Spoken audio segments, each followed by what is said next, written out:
You made a choice to do this to me. Can't you see how not okay I am? Welcome to Watch Mojo, and today we're counting down our picks for the biggest box office bombs of the last 10 years. No one I eat will ever be good enough. There's the release. Release it. I will never be good enough. Number 50, Solo: A Star Wars Story. Back in 2018, you'd be insane for saying a major tentpole in the galaxy far, far away would be anything less than a smashing success. But despite the allure of Star Wars, Solo had just about everything going against it. We can get our own ship. See the galaxy, all of it. We won't have to take orders or be kicked around by anyone. Ever. To start, most people didn't want a Han Solo spin-off without Harrison Ford. Pair that with a very troubled production, and Disney wound up with a film no one bothered seeing in theaters. Relax. Hey, try to compose yourself. Look, all you gotta do is think a few moves ahead, anticipate your opponent. There's a lesson to be learned here. But Solo's low returns didn't just sink its own series. It also made Disney put a hold on all future theatrical Star Wars spin-offs in general. Yeah, that's gotta sting. Maybe someday you'll feel different. Don't hold your breath, kid. Number 49, The New Mutants. 20th Century Fox had a good idea putting superheroes in the horror genre. It might have worked too if Disney hadn't bought Fox and all their Marvel characters. So you guys hang out in an attic? Yeah. It's one of the only places Rays can't watch us. What did Disney do with this leftover project, you ask? Cancel reshoots, delay it past the point where anyone cared, and dump the movie in theaters during a global pandemic. That's what.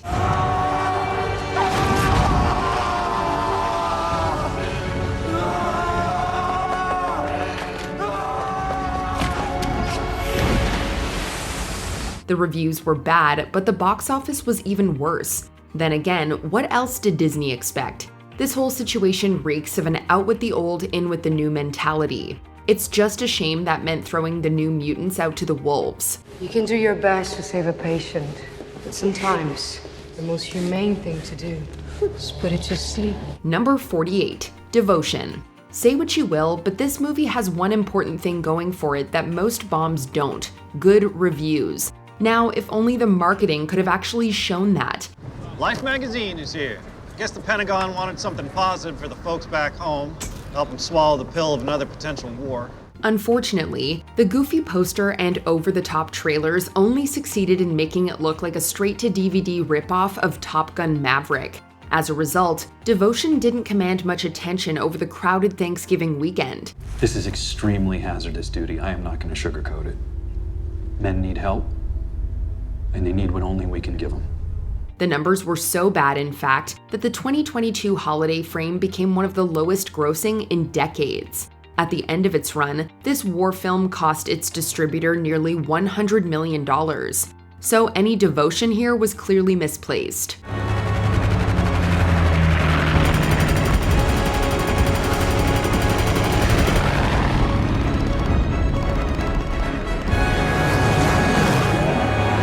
Number 47, The Call of the Wild. With solid scores, beloved source material, and the ever-reliable Harrison Ford, there was a good chance The Call of the Wild could turn its meager opening weekend into a slow-burn success story. He spent all day looking at maps and pictures of the mountains, dreaming about what was on the other side. Places no one had been. Wild places. But we'll never know for sure. A few weeks after its release, theaters shut down due to the COVID-19 pandemic. By that point, the movie had still yet to recover its hefty production budget, and given how long it took theaters to reopen their doors, odds are it never did. Fairy tale's true. Reports estimate The Call of the Wild ended as a big write-down for 20th Century Studios, like the kind with a whole lot of zeros. I'm not asking you to come with me, Buck. You got something here. Something important. Number 46, Gods of Egypt. There's nothing divine about these box office numbers. Despite a blockbuster budget, Gods of Egypt only got yawns and backlash when it rolled into theaters. Many found the whitewashing of historical Egyptian figures completely unacceptable. Everyone else was simply bored to tears by the lackluster story. Imagine what I'll do to you. Do that and I'll hunt you down.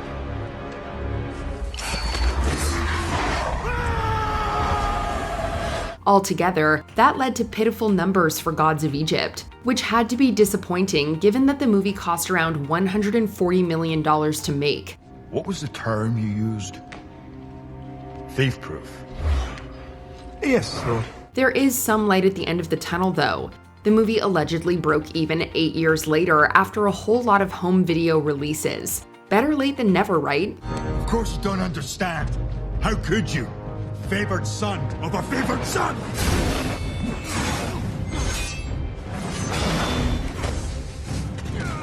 Number 45, Snake Eyes. Expensive spin-offs are always a roll of the dice, and yet the only Snake Eyes G.I. Joe got here came in the form of its box office. Roll! Snake Eyes. The poor reviews failed to convince moviegoers this was worth a trip to the theater. Considering it was released in the midst of an ongoing global pandemic, that was a major issue. Anyone who did want to see Snake Eyes, and that was probably a low number, most likely waited until it hit streaming.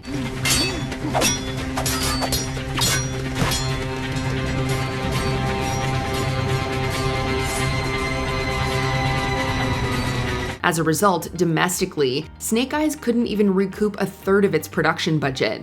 While overseas numbers were stronger, they couldn't save this snooze fest from becoming a box office bomb. I have given my life to this clan! I have sacrificed everything! Tommy! It is my blood right!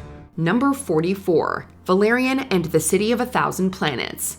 It's a sad bit of irony that the most expensive European and independent film of all time is also one of the biggest box office fails of the 2010s.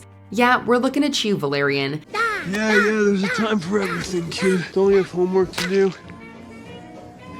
While the original comics inspired much of the sci-fi genre we know today, this long-awaited film adaptation came way too late for anyone to care. Instead of fresh or nostalgic, the City of a Thousand Planets just looked generic. Evidently, most people agreed, with the movie struggling to connect across the globe. There's no time to lose. The Cortex jellyfish is extremely fragile. Show it images of Valyrian, and it will show you what it has seen. Sure, but how? You have to put your head down to your shoulders. With a budget around $180 million, not even the dazzling special effects could hide the financial losses.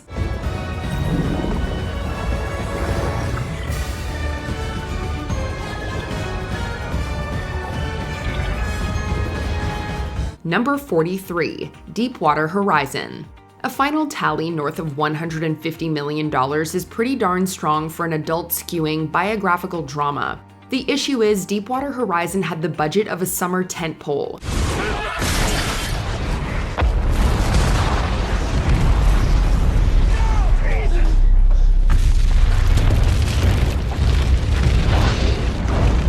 To break it down, blockbusters are supposed to have broad appeal to make up for their large price tags. Deepwater Horizon, however, did not.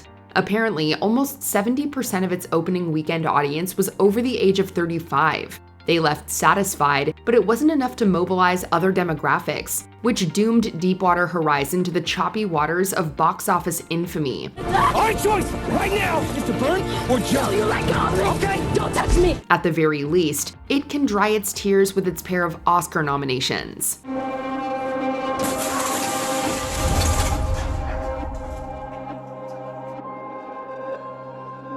Number 42, Mickey 17.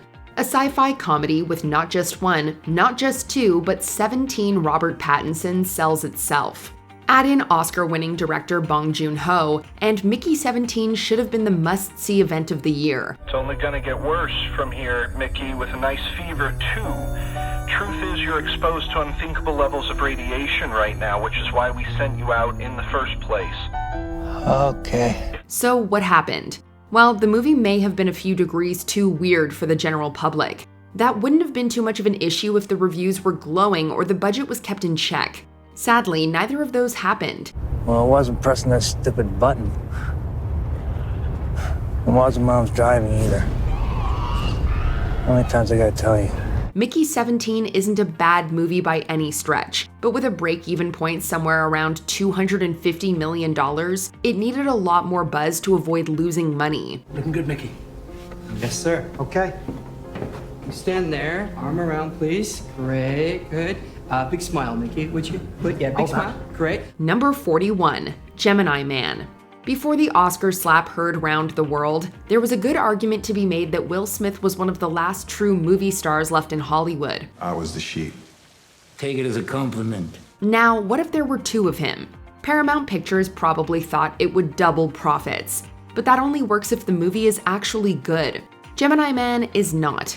It's only worth seeing for some neat special effects. Otherwise, it's a contrived, boring mess that ended up costing its studio upwards of $100 million. Sorry I ran. Yeah, well, it's been a rough night. As it turns out, double the Will Smiths doesn't mean double the money. If anything, it cuts it in half. And I believe that. Do you know how that made me feel? Number 40, Dolittle. It's not uncommon for A-listers to take some time off blockbusters to do some personal passion projects. Usually, though, they end up better than Dolittle. Gather round, shall we? Huh? Let's have a look where we are now. That's the spirit, John. Even though Robert Downey Jr. was coming hot off of Avengers Endgame, bad reviews proved to be the one thing even this doctor couldn't cure. And unfortunately for RDJ, this particular strain comes with a rare, career-ruining side effect. Everybody calm down. Look at the state of him now. See, Dolittle wasn't just a disappointment. It was a bomb of epic proportions. The movie was such a misfire, it forced Downey Jr. to rethink his career and eventually return to Marvel. That should tell you everything you need to know. We are finished. Is this a pep talk? Because it's a weird one. Number 39, Furiosa, a Mad Max saga. This one hurts. Mad Max is one of the most consistently brilliant movie franchises out there, but for some reason, the films have never been able to reach a very broad audience, and Furiosa suffered the worst of it. True? That is true. Warner Brothers spared no expense with the lavish budget and multimedia marketing campaign, but it was all for naught when opening weekend numbers came in much softer than anticipated.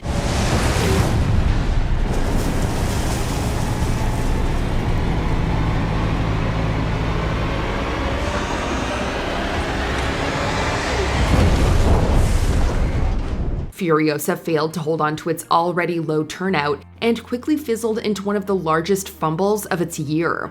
This is one of the most recent reminders that quality doesn't always translate to profitability. You break my heart, and it's not fair. Number 38, Blade Runner 2049. Another day, another great movie lost in the shuffle.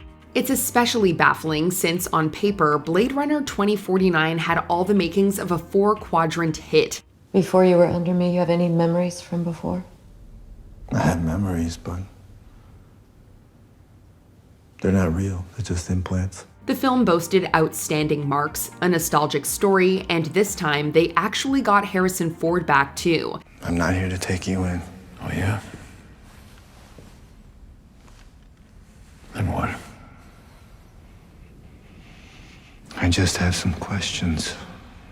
What questions? And yet, even with all of that backing it up, people just didn't show up to see 2049 in theaters. There was a lot of finger pointing, some at the bloated runtime, some at the confusing marketing, and some at the popularity of the original.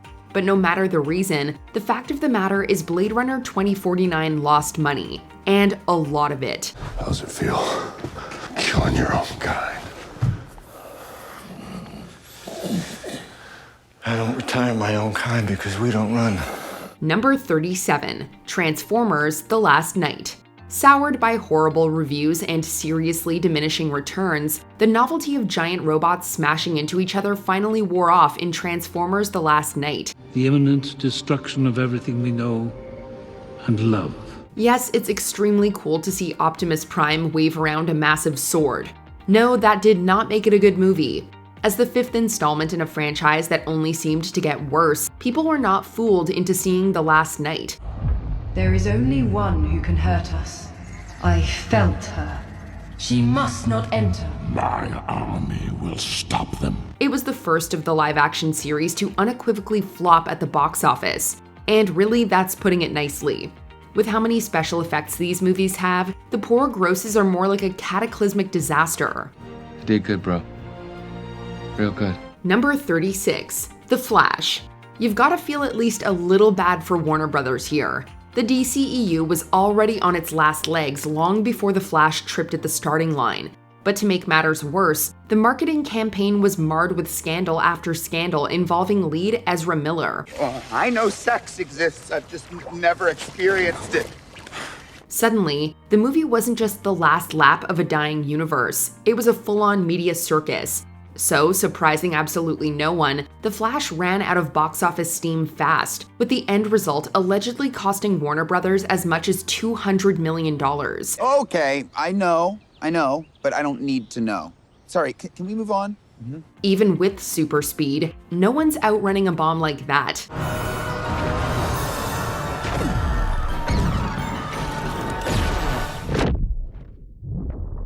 Number 35, Missing Link. When you think about it, this title is pretty apropos considering how much is missing here, namely the audience. No one seemed to notice or care about the star-studded animated feature. Quite right. I never shall. You know, I really don't care to anymore. I have changed my mind. I have evolved. Reportedly, Missing Link only grossed a paltry $26 million worldwide. For those who struggle with math as much as we do, that's barely a fourth of its budget. To add insult to injury, Missing Link is, to date, the most expensive stop-motion animated film ever made. You asked me here to discover you? No. I asked you here to help me. It's a shame, but based on the sad turnout, we'd wager no one's giving them this big of a budget again. You don't say. I do say. I'd swear on it. And you know I'm nothing if not a man of my... Your word. Yes, got it. Number 34, Wish. What better way to celebrate 100 years of Disney than with a good old-fashioned Disney princess? They're a proven commodity, which is why it's so strange that Wish couldn't find any magic in theaters.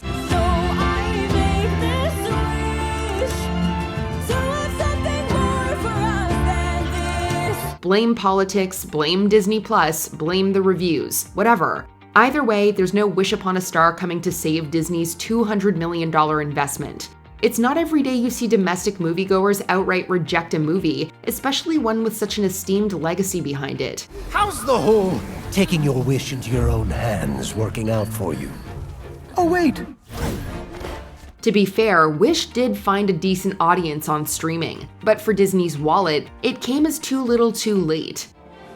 And they don't know what they're missing. But you do. And now I do. It's not fair. Number 33, Indiana Jones and the Dial of Destiny. A long-running franchise with Harrison Ford debuted a new big-budget installment only to crash and burn. Wait, is there an echo in here? Thanks for putting up with me. Just like other failed nostalgia bait, Dial of Destiny alienated old fans while failing to appeal to new ones. The result was a lot of disappointment at the box office. The numbers themselves looked decent enough. However, due to the high costs of shooting a globe-trotting adventure during a pandemic, Indiana Jones turned out to be one of the most expensive features ever produced. Excuse me. The item she's talking about actually belongs to me. You do not need to intrude in this conversation. You do not need to get involved with my business. This is your new man? No. It's complicated. It needed to sell a lot more tickets to break even, but instead, it will only be remembered as one of Disney's greatest train wrecks. I'll be all right. No, you won't. Number 32, Snow White. Combine an iconic Disney princess with a well-known format of live-action remakes, and you get one of the most embarrassing bombs of the 2020s? Yeah, somehow this modern retelling of Snow White absolutely tanked. What's happening? Something's wrong. There was contention over just about every piece of this movie, from the casting to the dwarves, to Disney's politics, to the Israeli-Palestinian conflict, and more. To say nothing of the film itself, which received reviews ranging from awful to downright unwatchable. All is fair when you wear the crown. To be the queen means you do as you please. We commend Disney for trying to fix Snow White with massive reshoots. But given how few people were interested, they should have just cut their losses. Leave. Now. And never come back. Number 31, The Marvels. You can pinpoint Marvel's exact fall from grace in a movie fittingly named after it. While the brand had stumbled before, the poor quality control and reliance on Disney Plus finally affected the bottom line when The Marvels hit theaters. I was born for this. There, it didn't make waves. In fact, it barely caused a ripple. At the time, The Marvels had the lowest opening weekend for an MCU film ever, which was followed by the worst second weekend drop for the franchise too. It doesn't take a mathematician to see those numbers don't add up to anything good. Come on now! We need to save who we can. Altogether, The Marvels finished its run hundreds of millions away from earning back its money. It was a ruse. If it were, your intervention failed. We don't need your help anymore. Number 30, Joker Folie à Deux. Given the massive hit that was 2019's Joker, we can't fault the filmmakers or the studio for thinking the sequel also had the potential to be a big moneymaker. Maybe I could talk to Joker about it. Would he like to talk to me?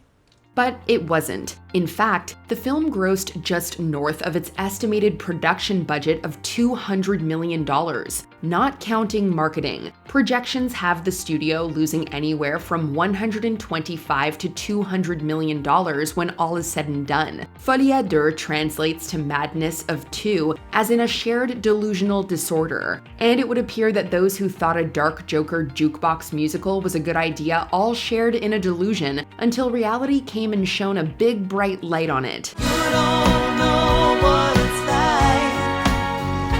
Baby, you don't know what it's like. Number 29, Hellboy. After Guillermo del Toro wasn't given full writer-director powers, and Ron Perlman refused to return to the role without him, what was supposed to be a sequel became a reboot. Hellboy. No, it's Josh.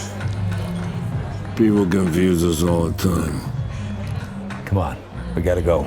It also became a big flop. To be fair, we can't be sure that had Del Toro and Perlman returned, the film would have been a hit. But we can be sure that without them, it only earned $55 million on a $50 million budget. Welcome back to the land of the living. Hardly a scratch left. You heal fast. It also earned a measly 17% on Rotten Tomatoes, and second place on Digital Spy's list of the biggest movie flops of 2019. Number 28, Mulan. Disney has seen huge box office numbers with live-action remakes of their classic animated movies, and no one thought Mulan would be any different. Yes. It is best. I will bring honor to us all. After its premiere in March of 2020, the film looked ready to take home plenty of box office dollars when it hit theaters later that month. But then COVID-19 hit, and everything changed. Instead of a huge theatrical push, the film went to Disney Plus Premier Access, and only into theaters in countries without Disney Plus. Money-wise, the film took home about $70 million from theaters, and an estimated $62 to $93 million from premium VOD. We will live. I guarantee it. Because I will protect you. We'll protect each other. We'll fight for each other. At best, that's $160 million or so, which ain't very good on a $200 million budget.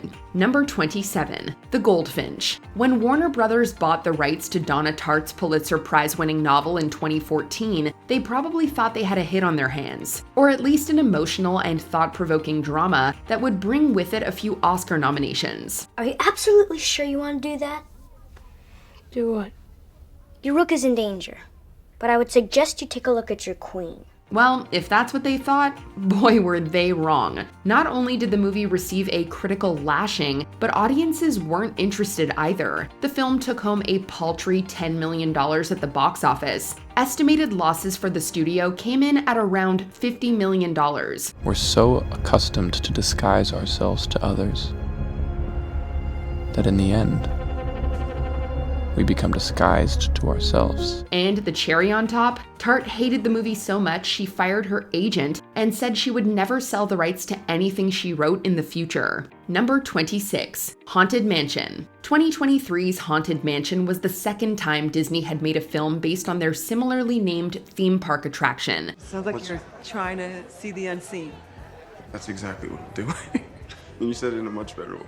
One thing it had in common with the 2003 version is that both were disliked by the critics, with 38 and 13% Rotten Tomatoes scores respectively. However, while the first movie was a mild success at the box office, the 2023 one bombed hard. We're looking at $117 million on a $150 million production budget. Taking all the expenses into account, Disney's losses on the movie have been estimated at almost $120 million.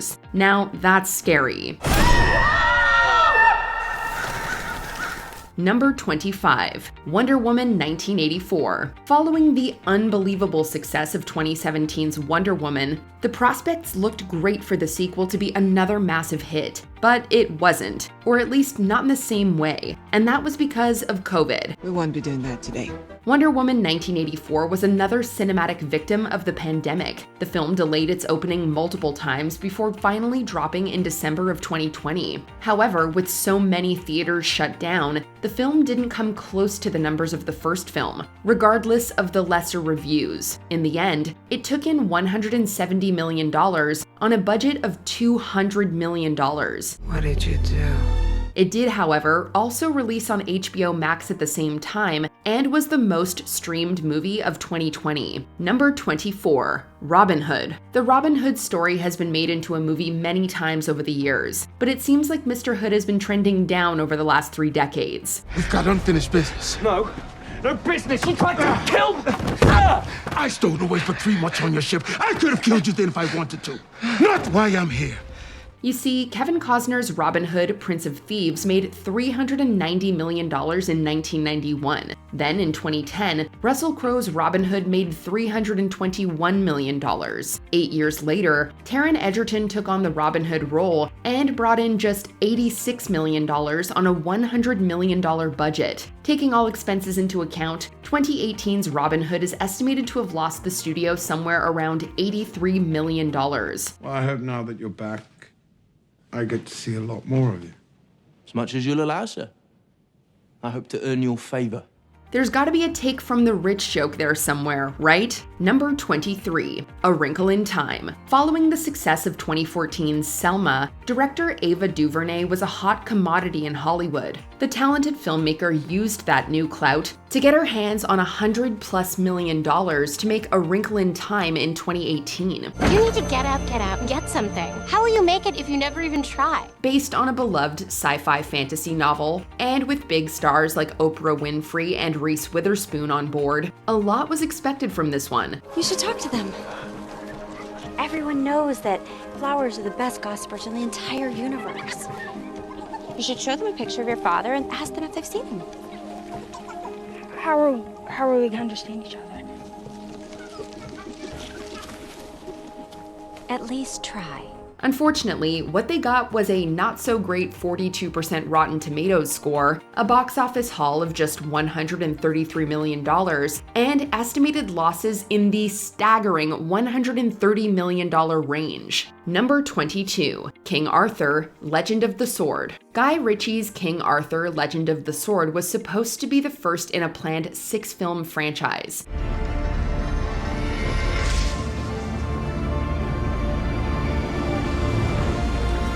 If you're wondering when the next 5 films are coming out, they aren't. After this first one flopped as hard as it did, the studios put the kibosh on the franchise's future. The film only made about $148 million at the box office, which isn't great for a franchise starter. Most of the girls are with us, but the rest of the crew pretty much got gist of your popularity and made themselves scarce.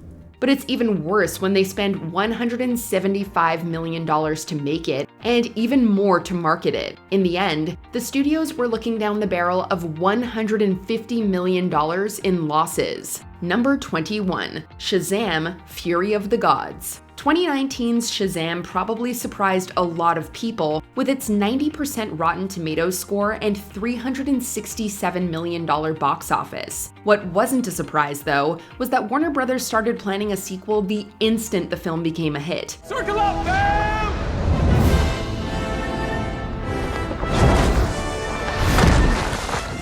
All right, here's the situation. We have one more job to do, and that's to keep this bridge from collapsing. But unfortunately, said sequel didn't live up to the first film in either quality or box office. Shazam! Fury of the Gods holds a 49% score on Rotten Tomatoes, and its box office haul was a rather unimpressive $134.1 million. The production budget alone was between $110 and $125 million. The studio was definitely not Shazamming a profit out of this one. There are more.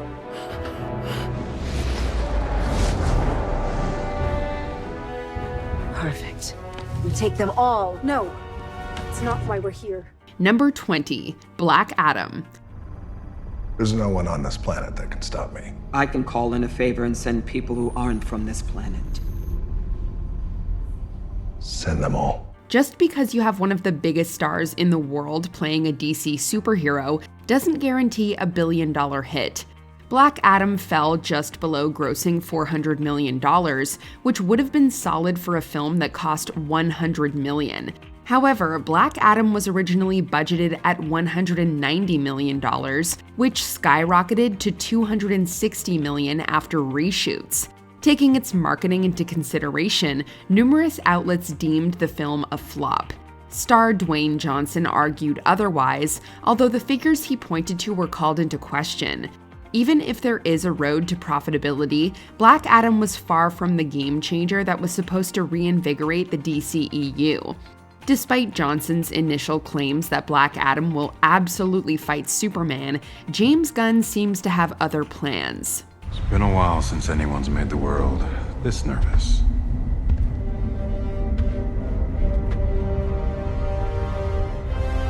Black Adam. We should talk. Number 19, The 355. Please put the guns down. I would listen to her. And by all means do. 8, 7. We all want the same thing here. No, we don't. 6. Please. 5. 4.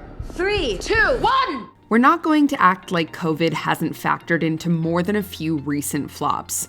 The Omicron surge didn't do this espionage ensemble piece any favors. Given the lackluster reviews, though, we're not convinced that The 355 would have been a box office success even in a pre-pandemic world. As much as we like Jessica Chastain, Penelope Cruz, and the rest of the cast, there's only so much they can do with a forgettable script and a director who, quite frankly, is better off as a producer.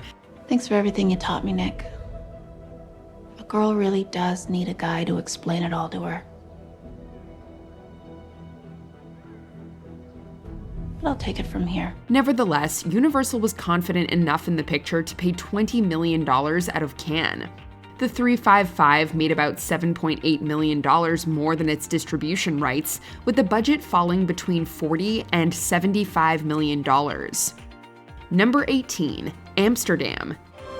Who knows, maybe I'll find a new life and a new love. I hope so. Because when it comes to love, there's nothing quite so good as clarity. I agree. Amsterdam proved two things. Star power isn't what it used to be, and neither is director David O. Russell. After a lengthy hiatus, Russell returned with this star-studded revisionist history, mystery, comedy, period picture that's also a political thriller. Yeah, you can tell from this description that Amsterdam doesn't know what it wants to be. Since the film can't pick a tone, the actors struggle to unearth any chemistry. Okay, things were a little more difficult. I had to stab a guy. I had to hit a lady with a brick one time. What? Wow. Yeah, it's a long story, but with you two, it'll be a cakewalk. Too ambiguous for its own good, Amsterdam could have used a critical boost, but reviews, unsurprisingly, were not so forgiving. Costing $80 million to produce and an estimated $70 million to promote, the film got off to a disastrous $6.5 million opening weekend, with its final worldwide total amounting to $31.2 million. Number 17, The Last Duel. With a price tag of $100 million, The Last Duel got better reviews than some other award season hopefuls. Even if you took COVID out of the equation, though, it would have been a tough sell. This land was promised to me as part of my wife's dowry. The petition is denied.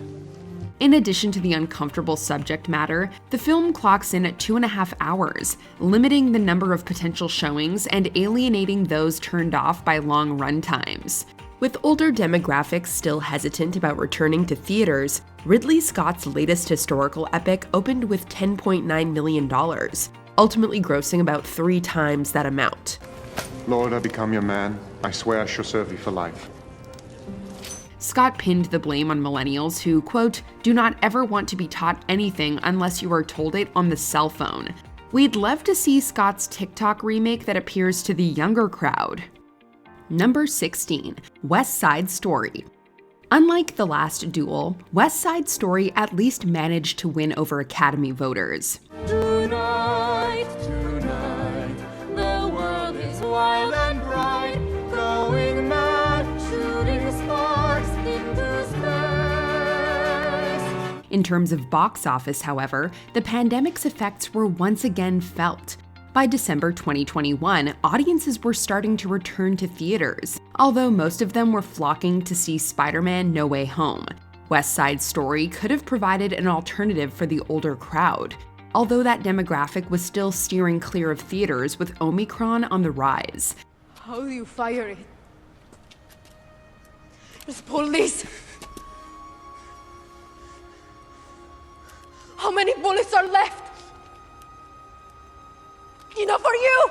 It didn't help that another adaptation of the classic musical already exists, leading many to question if a remake was necessary. Steven Spielberg hasn't lost his touch as a director, but with a gross of $76 million against $100 million, his reign as box office king may be over. Number 15, Dark Phoenix. While the previous X-Men movies had been critically hit and miss, all of them were financially successful. So when Fox gave Dark Phoenix the go-ahead, it seemed like another guaranteed blockbuster. Please, stop. Not until I know you're gonna be okay. Unfortunately, the film was a storm of unforeseen obstacles. What was originally supposed to be a 2-part movie suddenly had to be squeezed into one. If you break something, anything, I can fix it. Not anything. Reshoots were ordered due to negative test screenings, and tweaks were allegedly also made to avoid comparison to an MCU movie. Meanwhile, Disney was in the midst of acquiring Fox, which was partially blamed for the film's poor marketing. Horrible reviews were the final nail in the coffin for Dark Phoenix, which made roughly $250 million on a $200 million budget.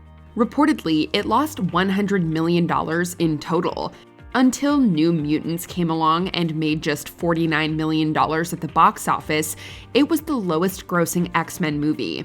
Indubitably, it's indisputable that you are the absolute worst mutants I've ever seen. Number 14, Fantastic Four.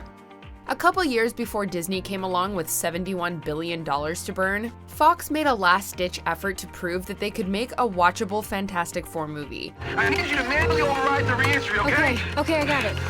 Manually override the re-entry! I'm trying! Did audiences embrace Fox's gritty take on the colorful superhero team? Well, by the end of its opening weekend, the film came in second at the domestic box office to Mission Impossible: Rogue Nation, which had already been out for over a week. In North America, Fantastic Four grossed $56.1 million, which is about how much its 2005 predecessor made in its opening weekend alone. Gotta say, it's fantastic. With an overall intake of $167.9 million, the film lost nearly $100 million on a budget of no less than $120 million. We guess their loss was the MCU's gain. Enough! When your world is destroyed, and I'm all that's left, then it will be enough. Number 13, Monster Trucks. A film about monster trucks that are literally monsters living inside trucks doesn't exactly scream bona fide hit. Nevertheless, we guess the idea offers a few possibilities for tie-in merchandise. There's something going on here. Really? Yeah, something crazy, and I don't even know how to begin to explain. Maybe this could have actually turned a respectable profit with a modest budget of $25 million. The studio unwisely decided to throw $125 million at monster trucks, however. It's the truck! That thing is in the truck! We can only assume one of the studio heads thought this was going to be the next Teenage Mutant Ninja Turtles. Where Ninja Turtles built a fan base with comics, toys, and a cartoon though, monster trucks went blindly charging into the fast lane without any driving experience. Grossing $64.5 million worldwide, what was intended to jumpstart a franchise instead lost an estimated $123.1 million. We're a family. He was looking for his parents. Number 12, Justice League. You're all too weak to see the truth. Well, I believe in truth. But I'm also a big fan of justice. After Marvel broke records with the Avengers, DC seemed destined to do the same. Where the MCU took its time establishing its heroes though, the DCEU accelerated things to catch up. Along the way, they churned out 5 films that ranged from awesome to Suicide Squad. Hunka hunka! As if that wasn't enough to make moviegoers skeptical, Zack Snyder left during post-production due to a family tragedy, with Joss Whedon stepping in. When Justice League hit theaters, it was about as tonally inconsistent and rushed as people expected. So, how do I help? We buy him some time. He can stop that box from destroying all life on Earth. We hope. Well, I knew you didn't bring me back because you like me. I don't. Not. Its $658 million gross would have been passable for a middle-tier superhero movie, but for a $300 million tentpole, it didn't reach the break-even point. At least Snyder eventually got to finish his version, although measuring its profitability is tricky. Not impressed. Number 11, the BFG. On paper, the BFG appeared to be too big to fail. Where am I? Giant country. It was being distributed by Disney, it was based on a cherished book by literary legend Roald Dahl, and it marked director Steven Spielberg's return to family-friendly entertainment.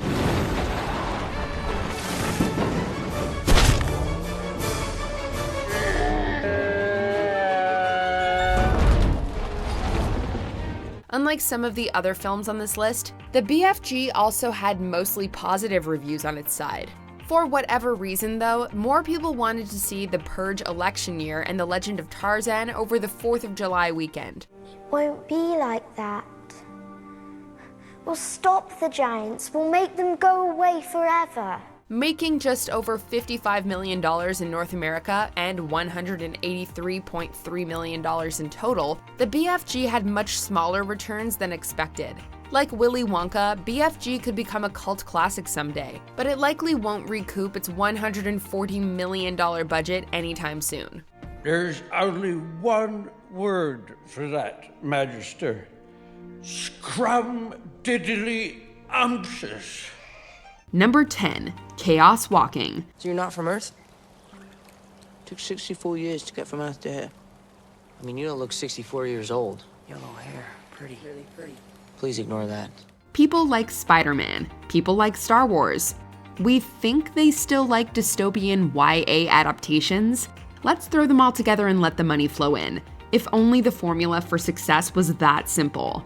Even before the pandemic was delaying most big-budget movies, Chaos Walking was already in release window limbo as poor test screenings and reshoots spelled doom.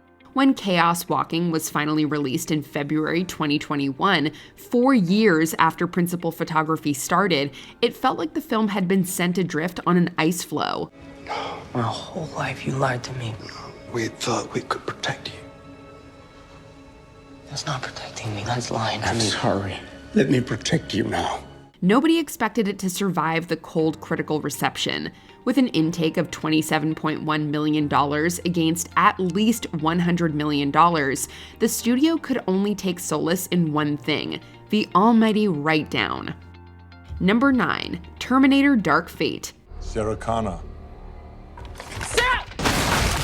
I'll kill you! I'll kill you! Considering that Terminator 2 was the highest-grossing movie of 1991, we can understand why Hollywood would want to recapture that magic. After Rise of the Machines, Salvation, and Genesis, though, studios should have learned by 2019 that it's not gonna happen, ever. Regardless, they made another attempt with Dark Fate, which marked the return of Linda Hamilton and James Cameron, albeit not as a director. Although better received than some other sequels, it rehashed most of the same tired plot points with several questionable new ideas thrown in. Once, I saved 3 billion lives. But I couldn't save my son. A machine took him from me. The budget of nearly $200 million bit off more than it could chew, reportedly losing the studio $122.6 million. If you think this is truly the end, Cameron says that a reboot is, quote, in discussion. Number 8. Lightyear. Initiate hyperlaunch. Certainly. All right, Space Rangers, here we go. To infinity? And beyond. How could a Toy Story movie possibly flop? Well, by removing most of the toys, substituting the playful tone with gritty realism, and not even bringing Tim Allen back to voice Buzz Lightyear. To its credit, Lightyear featured some stunning animation and intriguing ideas that might have worked fine in another sci-fi picture, just not necessarily one about Buzz Lightyear. What was supposed to be Pixar's grand return to theaters only grossed $226.4 million. That would have been great for the original Toy Story, which cost $30 million in 1995. But this 2022 spin-off came with a $200 million price plus marketing and distribution costs. What's wrong? Did you not hear that? She believed I could fix the mistake I made. And that belief cost her everything. Following its failure, Pixar CCO Pete Docter deduced that the film, quote, asked too much of the audience. Number 7. Tomorrowland. You can never guarantee a hit movie, but Tomorrowland seemed to have all the pieces needed to be one. Do you want to tell the story? No, you're doing fine. Because if you think you could tell the story better, I would absolutely love to hear you try. Wow, really? Really? You had director Brad Bird, who'd seen loads of box office dollars with previous films that included The Incredibles to Mission Impossible, Ghost Protocol. Then you had co-writer Damon Lindelof, best known as one of the creators of Lost. And finally, there was George Clooney in the starring role. And yet, with all those pieces, the film only brought in $209 million. Set against the film's production and marketing budget, that meant a $120 to $150 million loss for Disney. Why don't we just get you to your amazing dad? Pretend this never happened. But hey, the film did pick up 3 Teen Choice Award nominations. So, silver lining, right? Number 6. Cats. You've learned enough to take the view. The cats are very much like you. The stage version of Cats made almost $4 billion worldwide, breathing new life into the Broadway musical. The cinematic version of Cats was such a catastrophic flop that it probably would have killed the movie musical if Frozen 2 hadn't come out a month earlier. That said, Cats was completely overshadowed by the Frozen sequel, not to mention Rise of Skywalker. Cats is already developing a so bad it's good reputation, not unlike The Room. You are tearing me apart, Lisa! Where The Room cost just $6 million to make, however, Cats had a $95 million budget. So it's gonna take a lot of late night screenings and home media sales for this thing to ever show a profit. Universal was estimated to have lost somewhere between $70 and $114 million from the film. Me ouch.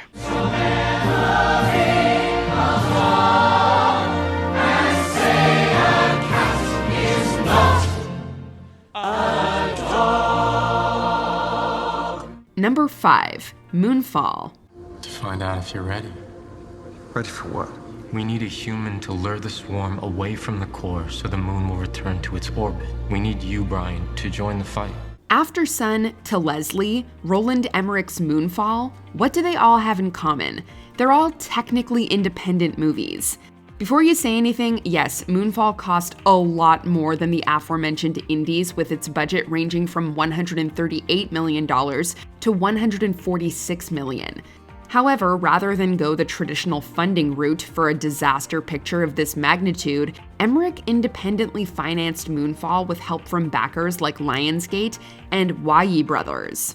You know, if Earth gets a second chance, I think we deserve one too. I'd like that. Did Emmerich's gamble pay off? Well, Moonfall didn't make back half of its budget, bringing in $67.3 million. It didn't even open number 1, losing to Jackass Forever, which cost just $10 million. If Emmerich wants to save face, he should produce a documentary about how this movie got made, which sounds far more interesting. Number 4, Strange World. What did it feel like? And how does it feel? Feels perfect. How badly did Strange World bomb? It made even less than Treasure Planet, which came out 20 years earlier. To be fair, the game has significantly changed since then, thanks to the rise of streaming, not to mention COVID. Disney also could have done much more to market Strange World, not receiving the same fanfare as some of their other films. If Puss in Boots: The Last Wish proved anything a month later, though, it's that positive word of mouth can still produce a sleeper hit, even after an underwhelming opening weekend against stiff competition. You're still here? Okay, one more number. I call this one, The Legend Will Never Die. The word of mouth simply wasn't there for Strange World. While the film has performed better on Disney+, the financial loss of $147 million will forever be tied to its legacy. You could be right there with me when I did it. This was supposed to be our legacy. Father and son. You want to talk about legacy? I'm about to destroy mine. Number 3, Jupiter Ascending.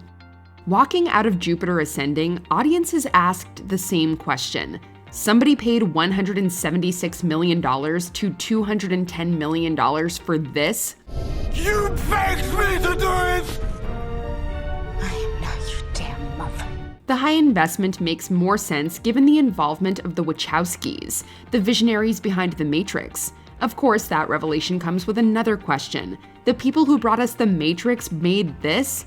While the space opera performed better outside of the US and Canada, where it made just $47.4 million, the worldwide total of $183.9 million was a far cry from the franchise starter that the filmmakers were hoping for.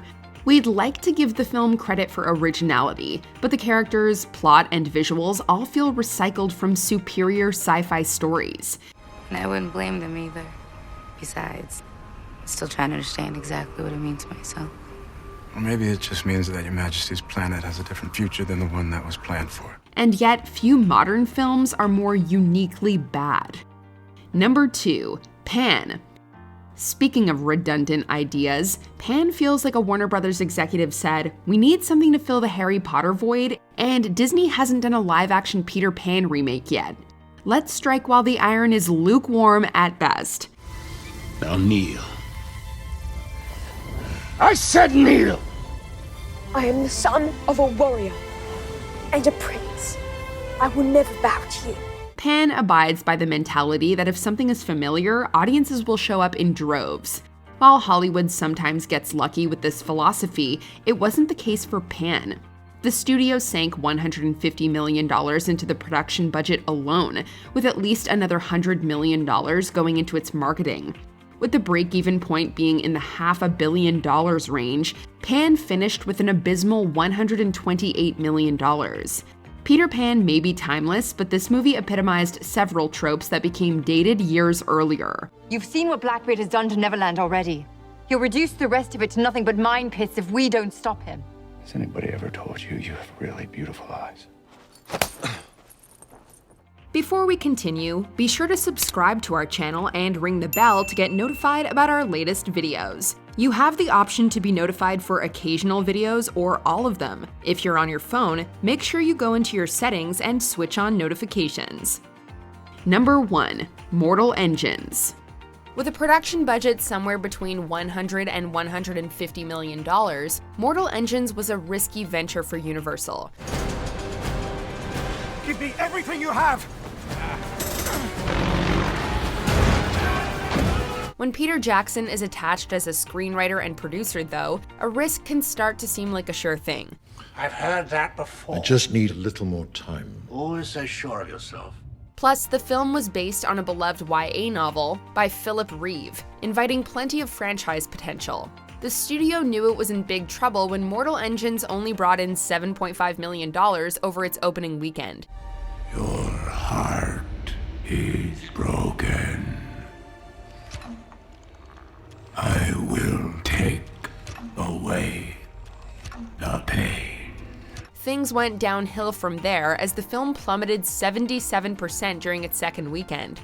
Grossing just $83.7 million worldwide, Mortal Engines crashed and burned thanks to unenthusiastic reviews and a crowded holiday season. High post-production costs further contributed to the studio's monumental loss of $174.8 million. You failed. Are there any box office duds you think would thrive in a re-release? Let us know in the comments. Deep down inside, you begin to wonder, has my life been wasted?